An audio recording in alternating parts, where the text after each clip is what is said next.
এক বড় খবর, বিসিবিতে কি তবে বড় কোনো রদবদল হতে যাচ্ছে?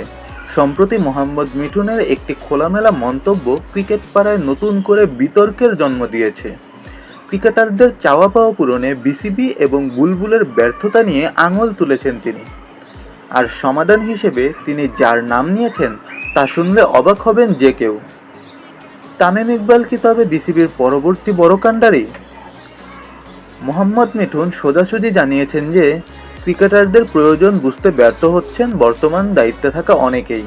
তার মতে ক্রিকেটাররা কি চায়, তাদের বাস্তব সমস্যাগুলো কি, সেগুলো একজন ক্রিকেটারের চেয়ে ভালো আর কেউ বুঝবে না। মিঠুন ইঙ্গিত দিয়েছেন যে যদি ভবিষ্যতে তামিম ইকবাল বিসিবির দায়িত্বে আসেন তবে ক্রিকেটারদের দৃষ্টিভঙ্গি অনেক বেশি গুরুত্ব পাবে, কারণ তামিম নিজে এখনও মাঠের লড়াইয়ের সাথে জড়িত। তাই ভেতরকার সমস্যাগুলো তিনি নখদর্পণে রাখেন। বিসিবির বর্তমান প্রেক্ষাপটে ক্রিকেটার আর প্রশাসনের মধ্যে যে দূরত্ব তৈরি হয়েছে তা মেটাতে তামিমের মতো অভিজ্ঞ কাউকেই চাচ্ছেন অনেকে।